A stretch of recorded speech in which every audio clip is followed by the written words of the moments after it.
This is Andrew Hall. You're listening to Dead Hand Radio. My guest for this episode is Jonathan Edwards, retired veteran and UAP eyewitness. I'm also joined by Jeremy McGowan with an update on his own experiences with these phenomena and a few teasers about his work with SkyHub and a new project he has in the works. In this episode, Jonathan shares two sightings he had just days apart and less than a week ago. He goes into detail about his thoughts on the sightings and what steps he took to help his mind come to grips with what he had witnessed. We also talk about Jonathan's military service and how that may have helped him process this experience. Then we get into the topic of UFO disclosure and how the culture of the military may be changing to be more accepting of these types of experiences among members of the military community. All this and more on the UFO edition. Thanks for listening.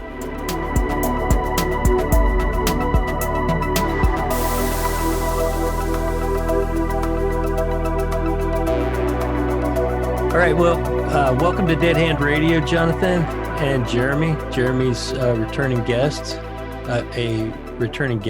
of the podcast. And Jonathan is a first-time guest. And from what Jeremy has told me, I don't know anything about Jonathan, but Jonathan has an interesting story or an interesting experience that he'd like to share. And I'm excited about hearing more about this. Before I get started, Jonathan, would you like to give us a little bit of info about you and your background? Sure. I can give you a little bit. I was in the military for about 14 years. Went in, enlisted, and eventually became an officer. And originally first started out as an infantry officer and then a military intelligence officer, where I was trained as an all-source intelligence officer, a signals intelligence officer, electronic warfare, as well as an SSO, which is someone who handles clearances and various other things dealing with highly classified information. Okay, what years of service were you in? I was in from 1995 through 2009. Can you talk about where you were stationed in the military? Sure. My first outside of basic training, which I had at Fort Jackson, South Carolina, my first duty assignment was Fort Eustis, Virginia, in Newport News. And I was there until probably 1999. And then I went to Officers Candidate School at Fort Benning, Georgia. I was there for a couple of years doing all kinds of training in schools and so on and so forth. Then I went from there to Fort Huachuca, Arizona, and that's where military intelligence school was. Then Korea for a little over a year, and then back to Fort Huachuca for the military intelligence advanced course, and from there to Fort Campbell, Kentucky for the 101st Airborne. And then I went to Iraq after that, and then, back to Fort Campbell. So, Jonathan, what year were you in Korea? I was in Korea 2002 to 2003. What part of Korea was that? Was that Seoul? Yeah, I was stationed in Yongsan. Jeremy, did you have any more questions about his service? No, his time in service? I just wanted to tell you and tell the listeners that I've known Jonathan for, 20-something years? Yeah, at least. 23, 24 years? 24 years. Yeah. Actually, probably a little bit more than that. Yeah, I think you're right. Jonathan and I went to college together. Yeah. And I would like to say that I decided, but it probably wasn't exactly the case. I think college decided that I wasn't exactly right for college. And college sent me into the military. Jonathan ended up sticking around on campus for a while longer. Jonathan ended up going into the military right after I finished my first tour. So He was enlisting as I was separating the first time. I ended up going back into the military while Jonathan was in. So we've known each other for a couple decades now. Yeah, most definitely. Yeah. What was your area of study in college, Jonathan? I had two majors. I was history major and a government major with sociology, psychology, and philosophy minors. So I came out with two bachelor's degrees. Interesting. So history, what part of history is most interesting to you? Honestly, I like Asian studies. That was where my concentration was, as well as I love military history. I always have since I was a kid. So those are really my two things.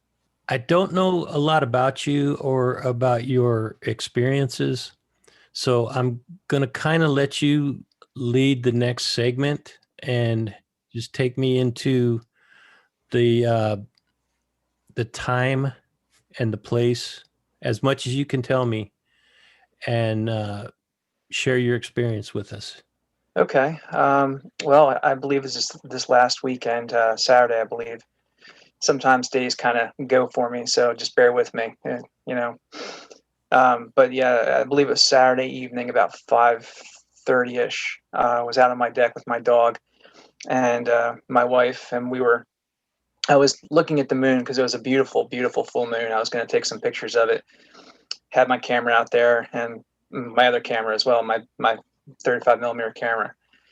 And I was up there taking pictures, and I caught some movement out of the corner of my eye. It was twinkling, like I thought it was a star, maybe at first. But it was in a place in the sky that I really didn't remember seeing a star. In the back of my brain, it was saying, "Wait a second, that's not right." And then I looked over at it, and I thought maybe it was a satellite or a low Earth orbit satellite, or maybe an airplane flying high, something like that. But it was moving very fast, and there was no lights on it whatsoever, except for just one gigantic white shining bright light. It was very bright. Um, then, I realized it was really moving very fast, and I also noticed there was no contrail from it, and there was no noise. So that kind of, sends off the bells in my brain. Told my wife, I said, "Hey, take a look at that. You see it?" And she did. She looked exactly, she saw what I was looking at. And then it started to blink. And I said, all right, well, it's blinking. Again, goes back to my brain of maybe it's a star twinkling. But, I know at this point it's not. But your brain is sitting there trying to rationalize what it's seeing because it's not, there was no point of reference for what I was looking at. My wife was doing the same thing. Then, when it blinked, all of a sudden it appeared somewhere else in the sky in a split second. And I mean like a split second. It was, I can't even give you a reference point, but across the horizon almost. And then it would blink and move somewhere else. And this pattern continued for 10, 12 minutes. It was all over the sky. And, then it stopped. And it went from the eastern side of the sky to the western side of the sky in just one blink, completely opposite side of the sky. And it hovered. And as it was, it appeared to be hovering. Who knows what it was doing, but it appeared to be hovering. And then these two white orbs just kind of shot out of it, and they were blinking as well. And they kind of, from my perspective of where I was, it looked like it was like a V formation. Is kind of what it looked like, for lack of a better way of explaining it. And then they blinked a couple times, and then they shot straight up into the sky. But before they did, the original, the main one, shot straight up into the sky. And then the other two did the same thing and shot straight up, and then we're gone. And I stayed out there for a few more minutes and watched, and nothing else happened. But they came from the east. And over to the east, there's a lot of critical infrastructure in my area. There's a nuclear reactor over on the Hudson River, Indian Point nuclear reactor. There's Camp Smith. There's West Point Military Academy. There's Stewart Air Base. There's a lot of stuff. And of course, New York City is not too far down the river, so on and so forth. But it came from the direction of Indian Point nuclear reactor, which in my brain was pretty interesting. I was in the military for a long time. I know military aircraft. I know civilian aircraft. I know more or less what they're capable of, pretty well actually. And I grew up looking at planes, because I lived in the tri-state area, so there's airports everywhere, so you see them all the time. Tri-state area being New York, New Jersey, Connecticut. So, I saw planes all the time. This was nothing I've ever seen before. There's nothing I've ever experienced before. It was something. Did you draw any conclusions as to what it might be? Honestly, I didn't want to draw any conclusions at first. If that makes any sense. No, I totally get that. I've never had an experience like that. Jeremy has had an experience, and he can probably relate to it more from an emotional and a firsthand perspective than I can. But what did you feel when you saw this thing?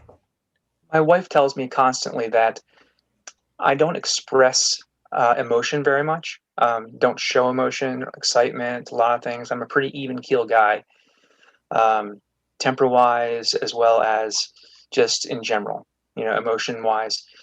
And I guess that would be kind of what it was this time too. I really didn't show too much emotion. And inside, I was sitting there thinking to myself, what am I looking at? What is this?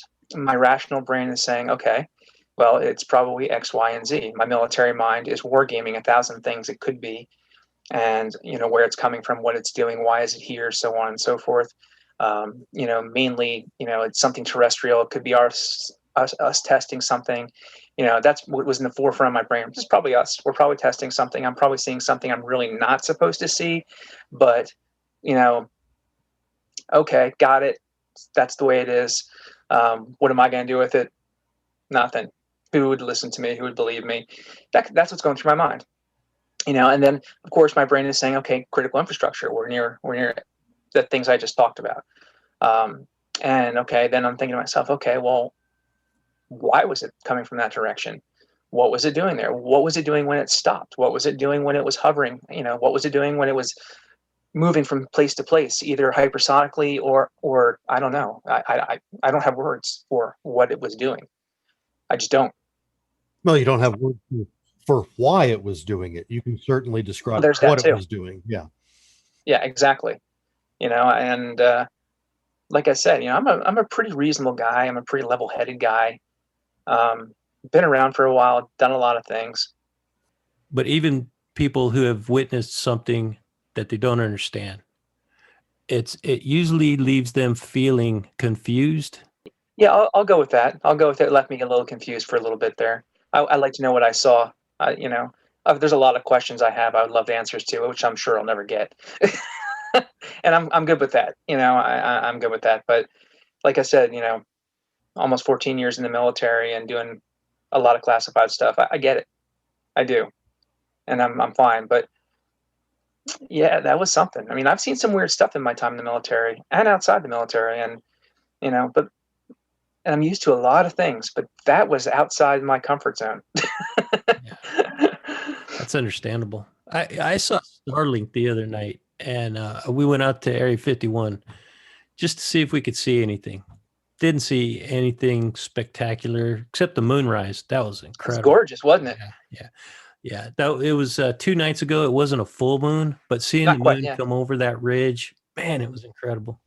But Starlink going straight overhead. I mean, it was at 12 o'clock. Have you ever seen it, Starlink? Yeah. Mm-hmm. That is the first time I saw it, and it blew my mind because the sky was completely, well, other than the stars, the stars out there, you could see everything. Oh yeah, the Southwest. It's God's country out there. Yeah. You can see the edge of the Milky Way, man. It just blows you can. away. Yeah. Yeah. And here comes Starlink. So at first I was like, what is that? And then I realized, okay, I know what that is. I had never seen it before. I'd only heard of it. Well, yeah, I mean, you don't realize that you can see it. There's a lot of things you can see with your naked eye, especially on a clear night. And out in the Southwest, I mean, it's God's country. I mean, the skies are clear, they're big, and they're bright. Even on almost a moonless night, the stars still illuminate everything out there. So, yeah, you're a lucky man living out there. Oh, I love it out here. The landscape out here, the desert landscape is just gorgeous. Yeah, I'd love to move back to Arizona, man. I loved Arizona. Is that where you grew up? No, but I was stationed out there for a couple of years, down on the border, down by Tombstone. That's where Fort Huachuca is. So loved it. Loved it out there. So Andrew, I know your listeners are very used to you having a Cold War podcast and digging into history and things. And with your permission, I'd like to do something that I've not done before because it's not been within my wheelhouse or my experience to do it. And that's bring a little bit of the woo-woo into this, if you don't mind, because there is something attached to Jonathan's experience that kind of crossed a border and affected me over on this side, and I don't have a very good understanding or a very good idea of it. You mean the first sighting or the second sighting? The first one. The first one, right? Oh, I know what you're talking about. Yeah, okay, gotcha. So time out. There was the sighting you just shared with me, was that the first sighting or the second? That was the first sighting. Okay, so you had a subsequent sighting after that? Yes, but let Jeremy tell his version, his thing first. So yeah. Okay, yeah. So Jeremy, you have a tie-in with Jonathan's experience. Yeah, and I've intentionally kept you in the dark here, Andrew, because I love your reactions and the way that you have your mental pauses. And I've had one sanity check put on this already, and I'm using your show and your audience as kind of a secondary sanity check to all this. As you know, and as many of your listeners know, I am a very pragmatic, very nuts and bolts. If I can't smell it, taste it, touch it, see it, it doesn't exist type of guy. Exactly. And recently with my evolving friendship with Sean Cahill and with Lou Elizondo, I am in the process of opening a little bit more of acceptance into the fact that this phenomena, it requires humanity. It requires us, and there is a direct correlation to consciousness or quantum entanglement or something that is bearing on the phenomenon, its observance, its presence, our ability to observe it. Jonathan came to me with his first sighting in detail. Probably, I'd say, 10 minutes after it happened, if that? Yeah, if that. I mean, I called you immediately. Yeah. I mean, he picked up the phone. He's like, man, I gotta tell you this. I took copious notes. I wrote down absolutely everything that Jonathan said. I had him write down everything that he was telling me. And then I waited about an hour and I called him back and I asked him similar questions a second time to see if the answers were the same or if they changed, an hour after his event, and everything was on par. And like I said, I wrote this down in detailed format, like I was back in the military taking a police report. I got no place to go with it, but I took it for posterity, right? So the next day, the next evening, I should say, I'm outside with my daughter. She's skateboarding in the neighbor's cul-de-sac, and it's cold, and I'm wanting to go in. And I'm telling my daughter it's time to go inside. And I turn around and I walk back towards my house, and I could hear my daughter kind of following me on the skateboard, and she started crossing the street. And, as a concerned parent, obviously I turn around to watch her cross the street. And right then, man, I look up. This is the second time in my life I have seen something that I could not explain. I saw basically what Jonathan saw without the same behavior pattern. I saw an intense glow at a low altitude over top of the neighbor's house. And it only lasted about 6 or 7 seconds. And it was basically my interpretation, my feeling of this was like the phenomena was saying, I know what you did. I know that you wrote it down. Here's me. Screw you. You're out enough. I'm out of here. And it was like Loki, man. It was messing with me. It was pushing my buttons because I literally tried to pull my phone out of my pocket. And you know how on an iPhone, you've got, if it's on the lock screen, you've got the two buttons down at the bottom. It's the flashlight or the telephone. I've had an iPhone since the first iteration came out back in 2009. I know everything about this phone. For the first time in my life, I kept hitting the damn flashlight portion instead of the camera portion, and I couldn't get the phone turned on in time. So, and like I said, it was gone in like 6 seconds. But like Jonathan picked up the phone and called me to tell me his experience, I picked up the phone and called Sean. And Sean is my resident woo. And Sean is like, man, I don't doubt it. I don't doubt that you didn't see that because, and I was telling Sean, I was like, it's like it's the same thing. It's the same thing that Jonathan saw, except it didn't separate and it didn't disappear. It would blink and move and appear somewhere else. Then he goes, man, I don't doubt that it wasn't the exact same one that Jonathan saw. Because it wouldn't surprise me in the slightest. It knows it's linked to the conscious aspect. You were in a state of, you were in an emotional state at that point where you wrote those memos and when things were going on in your life that it decided to choose that moment in time to reveal itself to you. And most likely Jonathan was going through a similar thing and you guys saw the same damn thing. So whether or not that's what occurred, I have no idea. But I had my sighting in 1995 in Jordan, and I had this one on, just a couple days ago. And it's leading me, it's continuing, reinforcing my journey to coming to the conclusion where I say that there is a definitive correlation between human consciousness, mental disassociation, and the revealing of this phenomenon to individuals. I definitely agree with that statement. Yeah, here's my mental pause right here, because I'm processing what you said, and I don't doubt that the two incidents are connected. I'm starting to see that there is a correlation of the woo to this phenomenon, but there is a prevailing theory or a competing theory out there that the phenomenon is us, that this is not aliens, this is not nuts and bolts, but it is a physical manifestation of a type of global consciousness, and meaning that the phenomenon is us, we are it, in non-linear time, in another dimension that, what I saw could have been me. It could as well as easily been, somebody that I was pulling out of a trench in World War I. It could have been somebody that pulled me out of a trench in the Napoleonic Wars. It could have been a family member that was coming by to say hi. It could have been the Hitler inside of me that was just messing with me, or it could have been, one of the angels that resides in all of us that was just coming in to make sure that everything was cool.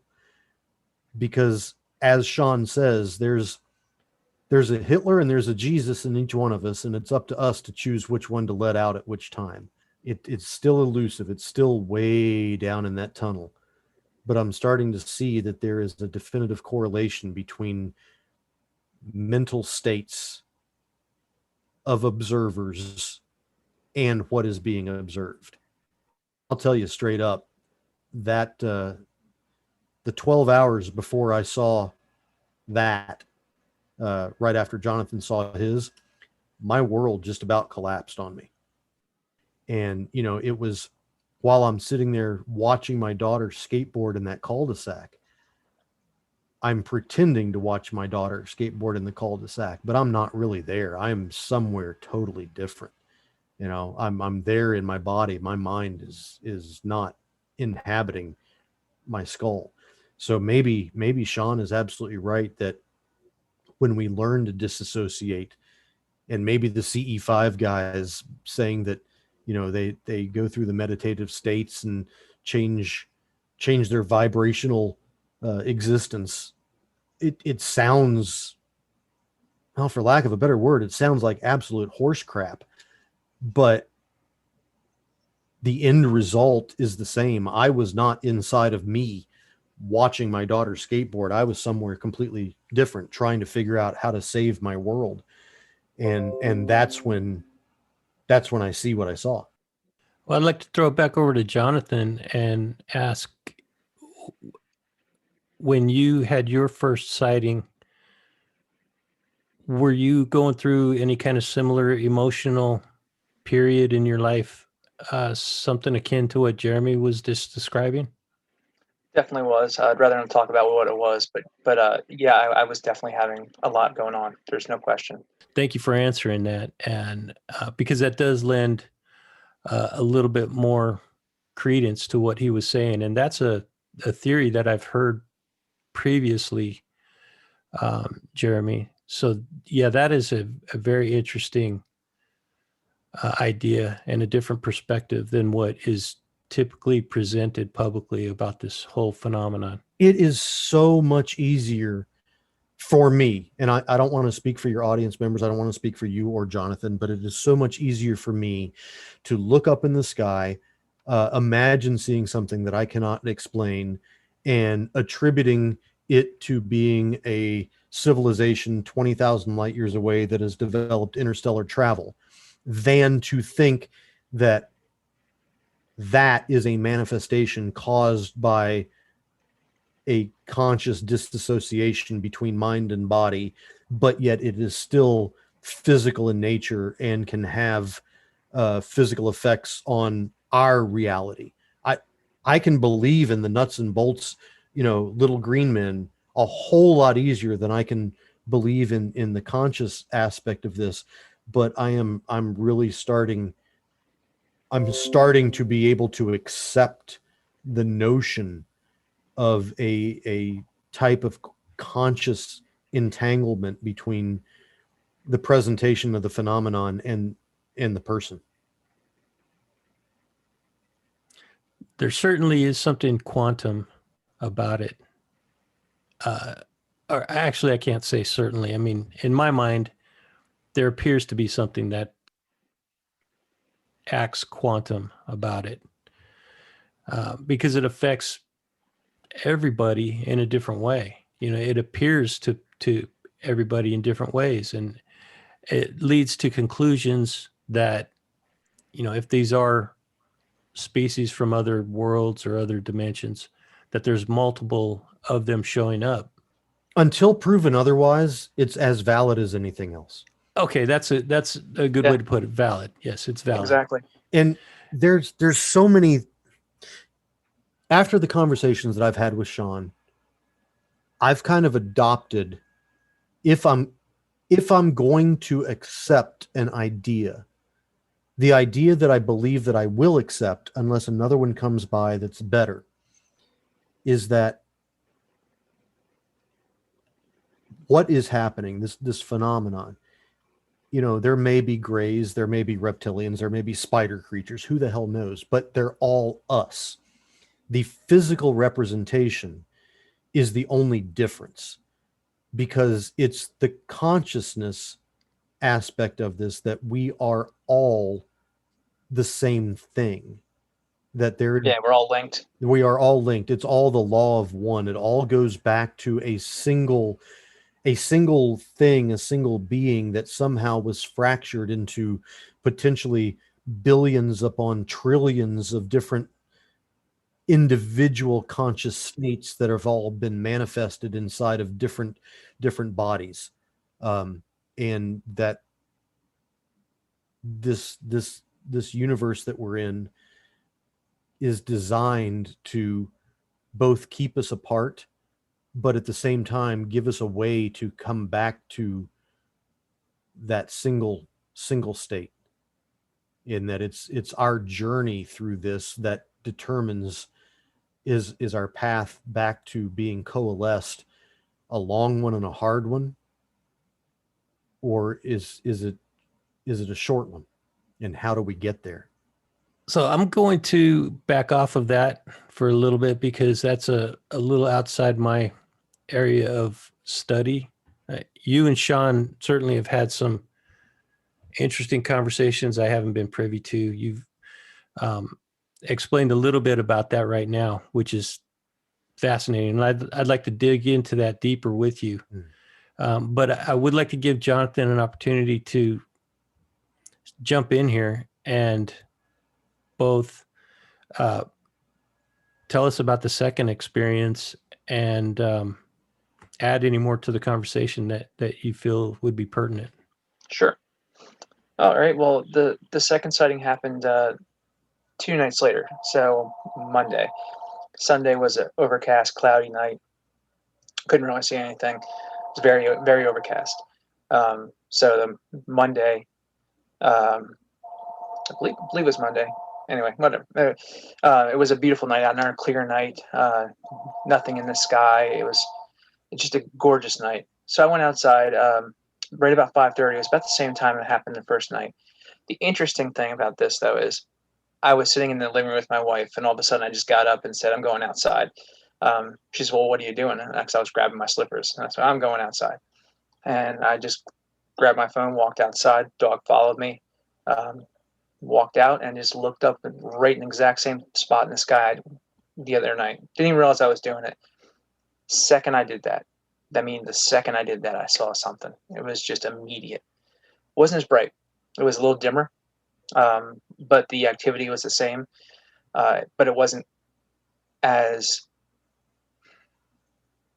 I don't know, it didn't go as far across the horizon as it did the night before, but it was still definitely, jumping around, for lack of a better term. So I'm watching this, and I tell my wife, I'm like, it's back. I yelled to her from out on the deck, because she was just inside. I said, come on out, it's back. So she came outside, and then we noticed that most of the activity was centered in the area of where Mars is. That just happened to be the part of the sky of where the activity was.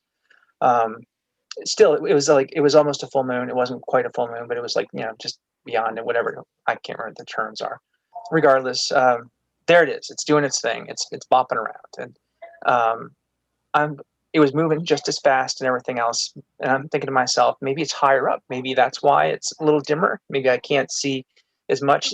My brain's doing the same thing that it was the other day. It was wargaming everything I'm seeing. It's coming up with 1,000 possibilities and 1,000 options for those possibilities, and so on and so forth.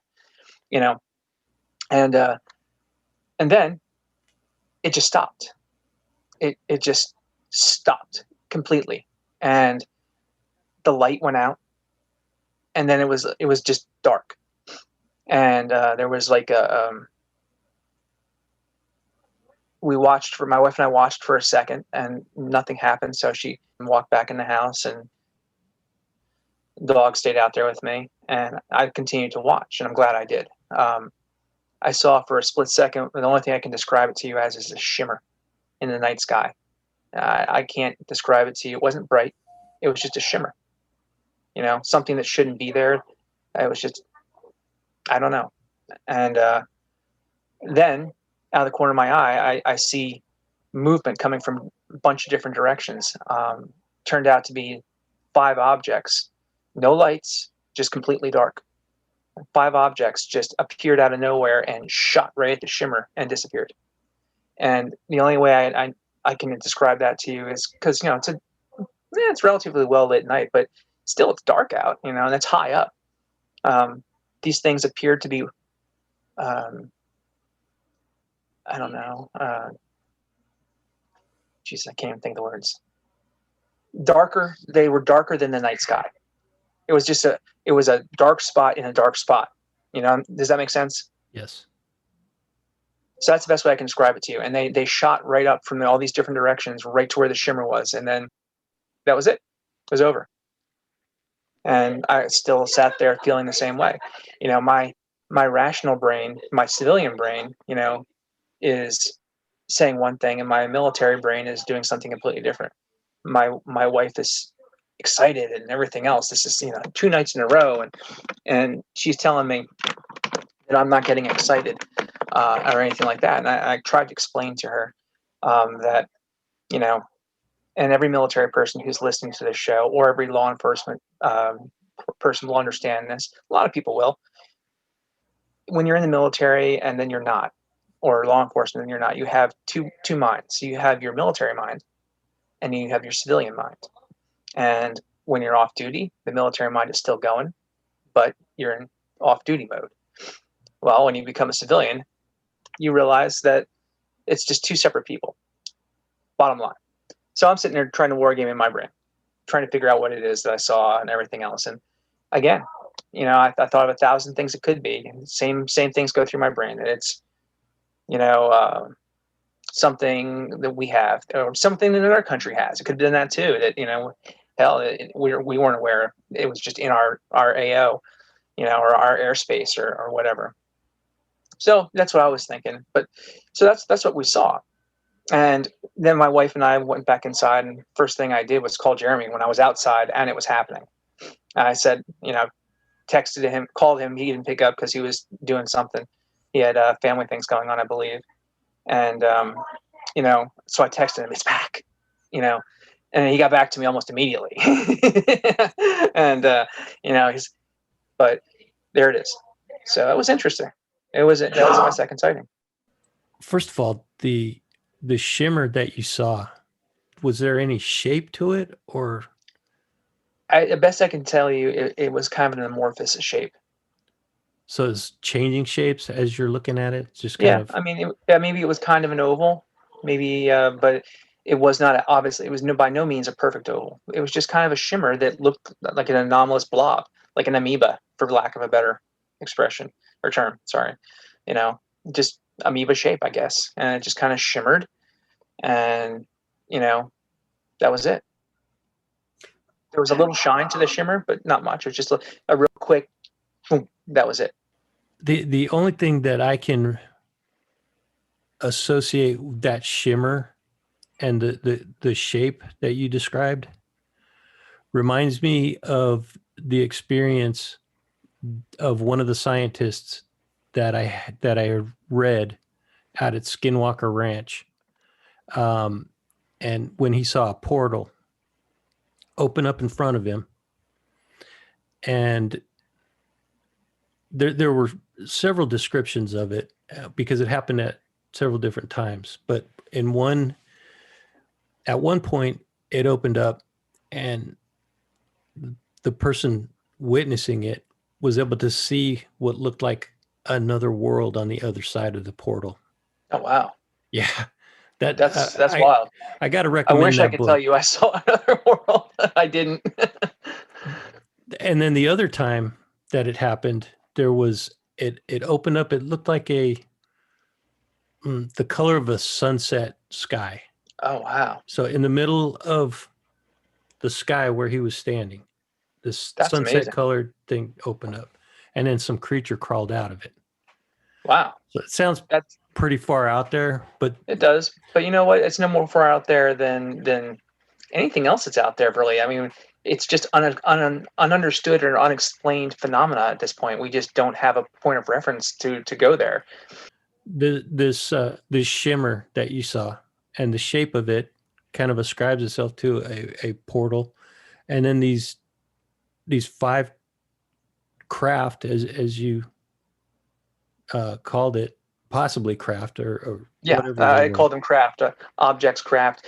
You know, God knows, were they drones or something for the ship? I don't know. Were they other smaller ships? They went into it, and then the shimmer disappeared. It's exactly what I saw. When I saw the shimmer, my brain was going. You know, I'm a child of the 70s, 80s, and 90s. I was born in 1970, so my brain goes to Star Trek. My brain goes to Star Trek and thinks, it's a Klingon cloaking device. You know, and then my rational brain kicks in, and my military brain kicks in, and I think to myself, okay, it could have been some kind of, you know, light discharge in the upper atmosphere. It could have been ice crystals around the moon that just happened to be drifting that way, and there was a reflection. You know, again, my brain is doing what I would believe any normal person's brain would do, try to explain. But my brain was thinking cloaking device. Yeah, we have working active camouflage. So having a nuts and bolts type of technology that exists outside of our control, it's not far off to assume that they would also have something like active camouflage. But a portal makes sense. Active camouflage makes sense. An optical illusion also makes sense. Hell, you could have had central serous retinopathy at the time, and that would make sense. Hey, I just turned 50, so I'm getting old.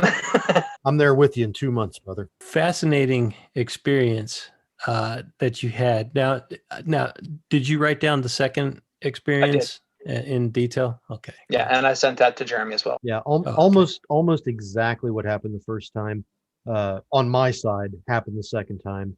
Within minutes of both sightings, Jonathan picks up the phone, tells me what's happening, texts me what's happening, writes up an observation report, and gets that to me. And I maintain both of them here because the sad state of affairs is here in the United States, we don't have a central authority or any authority for that matter for civilians to submit these reports to. There is a scientist that I spoke with. Her name is Linda Zimmerman. She lives in your area. She's written several books about the Hudson Valley, but she's a scientist. She looks at this from the scientific method. She's talked with experiencers for decades. I'm going to put you in contact with her if you would like to, and she might have some questions that I haven't come up with, but I think she could help you at least unpack a little bit of what you experienced. Yeah, please definitely put her in contact with me. I'll give you my details. And I'd like to say something else too. When this second one occurred, I also I contacted my brother. Let him know he's still in the military. He's in the Air Force. I'm not going to tell you anything else about him, but he has done a lot of the things that I've done. So we have very similar backgrounds, a lot of things. But he's got a level head, and he's definitely he'll give it the okay. You sound like an idiot. Don't even bother. Don't go any farther. But he didn't. He listened to the whole thing, and he told me flat out. He said, honestly, he said, from what I know, yeah, that sounds very lucid and very logical, and it makes an awful lot of sense. I'm the everyday guy you see on the street. You wouldn't look twice at me. I'm just a normal guy, and I wouldn't think twice about sitting there and looking up at the sky. I just happened to do it at the right time, at the right place, and had my experience. And yeah, like I said, he gave it the scratch and sniff test and said, that sounds right. And from things that he's heard from people, yeah. And I really appreciate his input on the whole thing. I really did. So just wanted to put that out there. That does bring up a question about the culture within the military. Do you think, because of his response, I know he's just one person out of the entire military, but do you think that the culture of the military, because of the events and the conversation that's been happening over the last couple of years, you think that culture about what UFOs are and the fact that people are seeing them is starting to shift? Yeah, I think so. I do. I hope it continues to do so in a positive way. I think there's a lot of us out there have seen things. In fact, I know there are. But we are told, don't talk about it. We're drop it. No, don't go forward with it. Do not make a report. Don't do this. Don't do that. Whether it's because higher ups are scared or whether they're told the same thing. Who knows? Again, that's above my pay grade. But I do think things are changing. I think a lot of people are seeing things. I know, and I don't want to go into details, but I saw things when I was in Iraq that I, to this day, cannot explain. Similar to what happened with Jeremy. That's all I'm going to say about it. And I know that there are a lot of other people who have had similar experiences because people talk, in whispers and behind closed doors, but we still talk. And I think over time, more people like Jeremy or myself come out and say things that we've seen. I think that will open the door. My hope is that it will open the door for more people to do exactly the same thing, because I believe that's the only way that this is going to come to light and to the forefront. And I believe truly that it is something that um, needs to happen. It needs to come to light in the civilian world as well, because that's the only way I think it's going to change. Are there good and bad sides to it? Absolutely. But um, are there things probably the public should not be aware of? When I was younger, I would have said, "Oh no, absolutely not. The public needs to know everything," so on and so forth. But as I've gotten older and had my military career and had access to things, I would say, no, the public does not need to know everything, because there are things that would put them at risk, and cause mass panic. So, is that true? Yes, it absolutely 100% is true. I firmly believe that. But I still believe that this policies need to change. They need to become more open. The government needs to share with us more.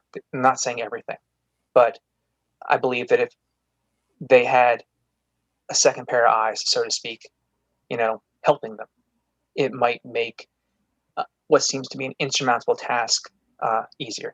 That speaks to the efforts of SkyHub and what they're trying to do and developing technology.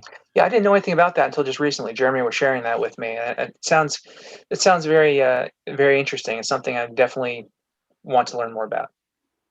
Yeah, as a matter of fact, I was having a conversation about an hour before I had this conversation, and on a project that I'm working on right now. But I love the idea of SkyHub, and the 30-second elevator pitch for SkyHub is that it is probably the world's most ambitious open source science project geared towards allowing the common person to contribute to the process of disclosure. It is a technological box that you can build yourself that contains a variety of sensors that measures a variety of different things, from video to telemetry data to all sorts of stuff that you can put together and put out in your backyard or on the top of your house or in a remote area. And when it captures an event, the event is sent to the cloud, and machine learning and AI algorithms are applied to it to filter out moths and 747s and shooting stars and things that people commonly get confused by.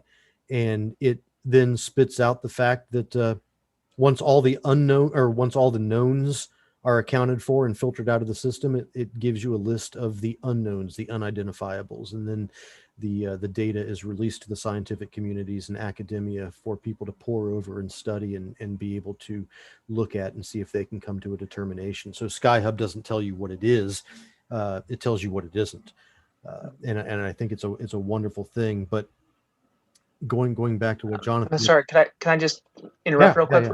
That just reminded me of something I did forget to say about the first sighting. At least I don't think I said.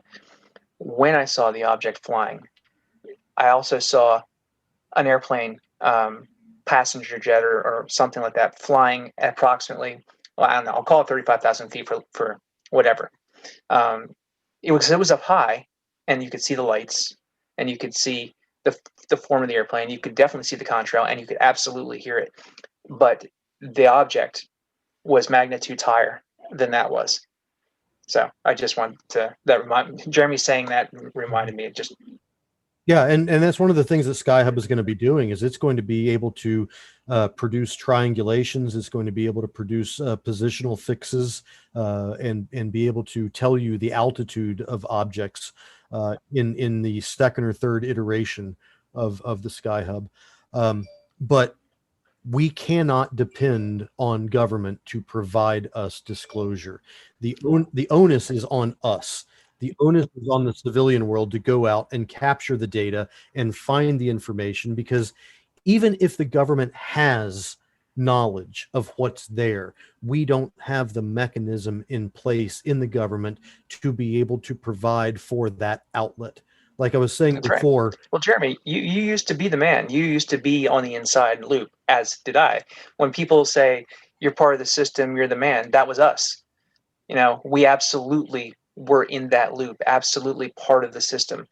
And I'm telling you, as somebody who was definitely inside a lot of things, there's, a need for disclosure. There's definitely a need for the government and the military to release a lot of those records. Well, we don't know how to do it. The military is so fragmented. Yeah, the process inside the government and inside the military is so fragmented. Let's say that you're the guy that has in his hand a 0-point energy module that was given to us by whomever from Zeta Reticuli, right? Yeah. We've got proof right here. Who does that guy ask permission from? Yeah, and I don't think they know. They don't. The mechanism is not in place to be able to. I mean, I saw firsthand when I was in the military. I mean, things are definitely run. Don't get me wrong.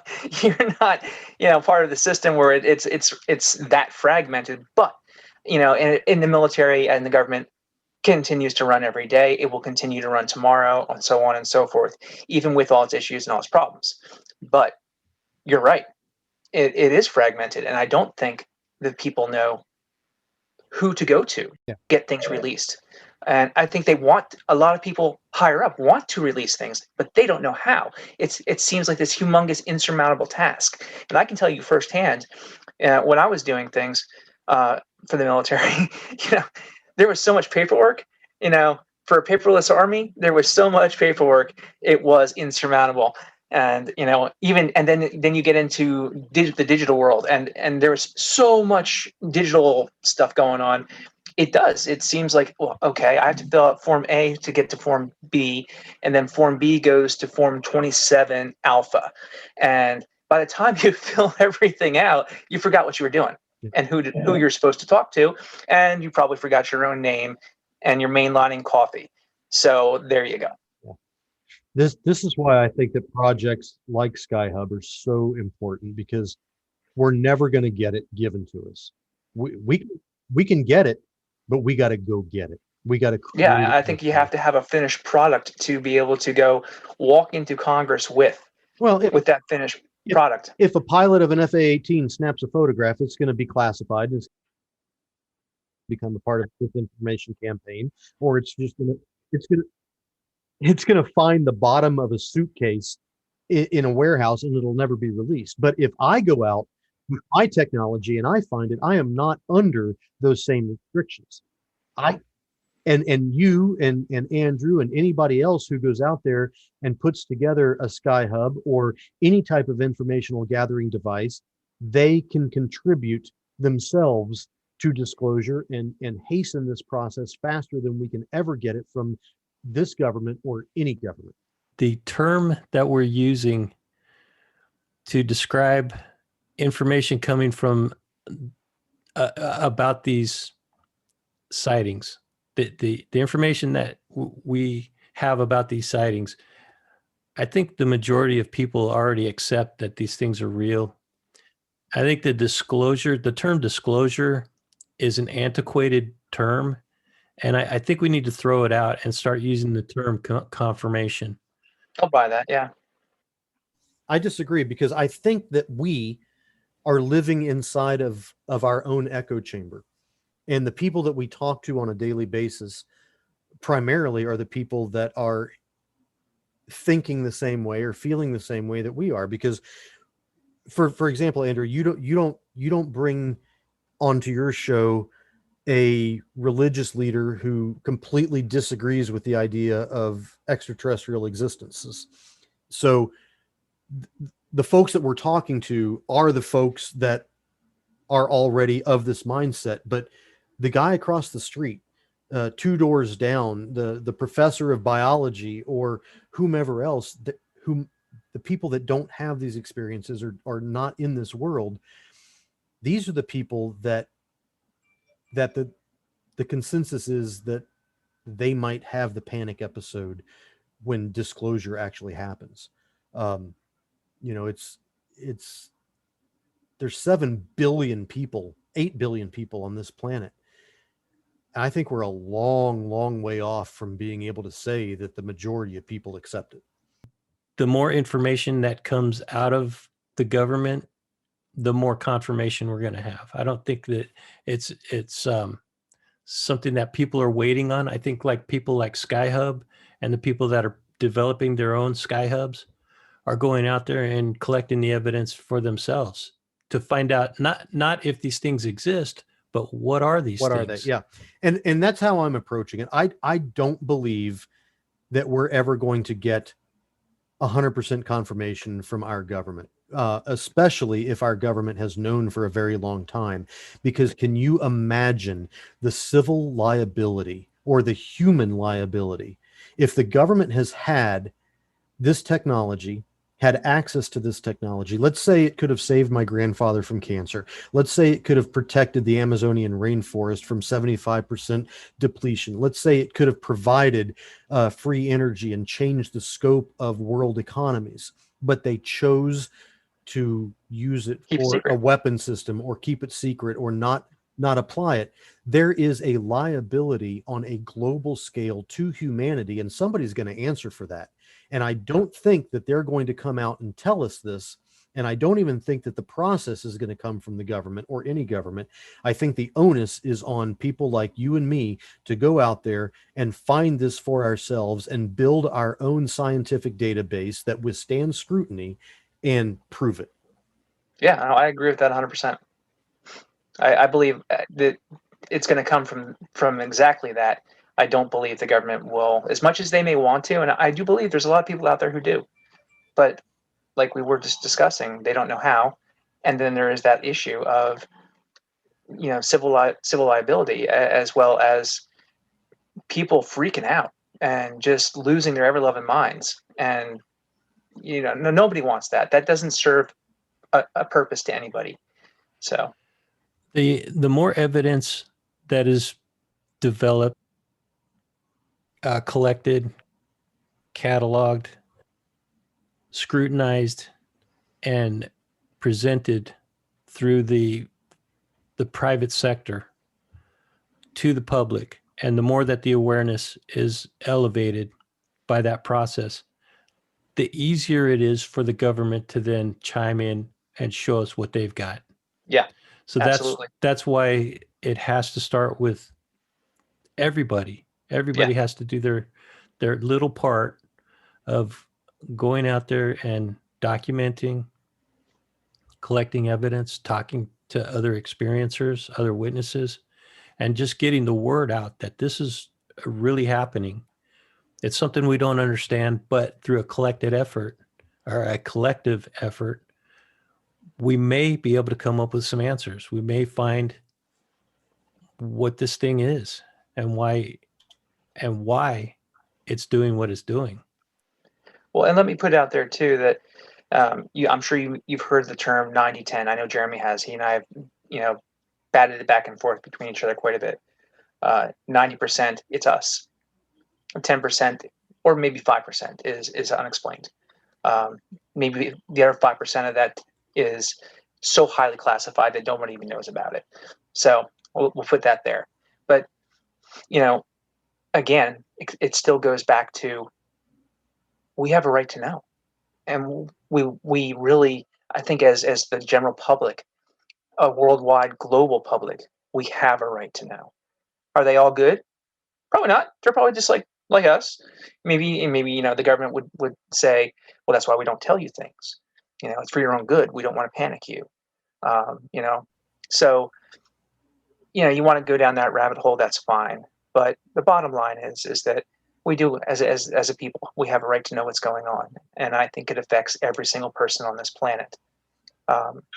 So, starting with the grassroots efforts of SkyHub, I think is an absolutely amazing thing, and I think it's going to be the seed that hopefully, grows the tree of knowledge, so to speak, that enables us to get the results that we all want, I think.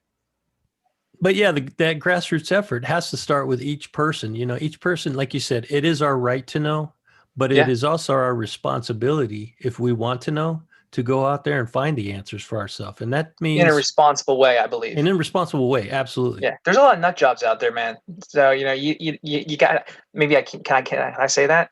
Oh, no, that's totally fine. Yeah. There's a lot of whack jobs out there. There are people out there who do some unscrupulous, yeah, unethical and things. that serves nobody, I on record as saying one thing also. UFO Twitter is What's that? So UFO Twitter is basically, what is it? Wow. It's multiple things, but basically people on Twitter chime in to the conversation about UFOs. Yeah. Oh, okay. It's a 5-headed dragon is what it is. It serves a purpose of good and trying to push forward disclosure, but there's a lot of strife and aggravation that you could walk away with if you spend too much time looking at it. Gotcha. There's a thing on UFO Twitter that I want to address because I have been accused of it myself, and I want to set the record straight. There are folks who have a severe distaste for anybody that monetizes the information surrounding UAPs. And I would like to speak directly to the entirety of UFO Twitter and let you know that I got a mortgage. I've got an electric bill. I still take showers with hot running water. And all of that takes money to do it. I paid for my own SkyHub. I am building my own SkyHub out of my own money, from my own income, from my own job. But if there is a way that I can end up with slightly more funds today than I did yesterday by monetizing a portion or all of a story of an event or a sighting or a manifestation or anything, I am going to do that because I can then use those funds to continue my quest in seeking the truth. What I do not like, and what I agree with that UFO Twitter has a distaste for, is people that sell access to salvation. And I think that is an absolute horrible, horrible thing to do by saying that if I learn how to do CE5, I will pass on that knowledge and I will teach people how to do it. And I'm not going to sell access to your future self, or I'm not going to sell access to certain types of behavior. And I think that people that do that are reprehensible. There's no reason you can't sell the rights to a story or put it on Spotify or gain access to funds because you sold advertisements through your YouTube channel telling a story. But to sell access to somebody's inner self, I think that is reprehensible. No, yeah, this is absolutely 100% my personal philosophy. If the idea of consciousness and the correlation between the phenomena is correct, I think people should understand that those who give information and ask nothing in return are probably the ones that are helping to advance the process. But if they're demanding your followership, if they're demanding you sell your possessions, if they're demanding your loyalty, walk away. I hear you, man. So let's find a good way to wrap this up. And then, but yeah, I would like to leave it open to, especially if the experiences and the sightings continue, because we're talking, this happened last Tuesday, like 5 days ago. Today's Saturday when we're recording this, and I'll try to get this out as soon as possible. Jeremy, I want to get an update from you on SkyHub and other adventures that you've been on recently, but we'll do that next time. And for anybody that wants to reach out to you, how can they get in touch with you? Yeah, so on Twitter is very easy to get in contact with me. Look for at Jeremy Unidenti 1. So that's unidentified, but it's not the whole word with the number 1 on it. Or just search for my name. Even easier, I have a SkyHub email account. It's jeremy@skyhub.org, and you can feel free to write to me on that. As far as what I'm doing now, I'm going to give you a little bit of a teaser. I am working with a director and a producer, and we are vetting out the potentials of either a mini series or a full-length feature on me, the use of the SkyHub, and some very specific hotspots in the western portion of the United States. Awesome, man. So keep Cool. keep an eye on that. That'll be. That sounds awesome. It's in progress. We're still in the vetting stages. We've gotten some pretty good names attached to this already. A couple of the other guys that are involved in this, I don't have their permission yet to say their names, but follow me on Twitter and keep apprised of that one, because that could be huge. Jonathan, what about you? Do you have any public profiles that people can reach out to you, connect to you? Not really. I'm not really a public profile kind of guy. If somebody wants to get a hold of Jonathan, get a hold of me. Outstanding. Good deal. All right, gentlemen, we'll leave the door open to continue the conversation at a future date. I had a real great time being on here with you, Andrew. Really did. It was a good time. Well, thank you for coming on. Thank you for sharing your experience, and thank you for your service. Thank you very much. I appreciate that. All right, take care. As always, man, it's been a pleasure.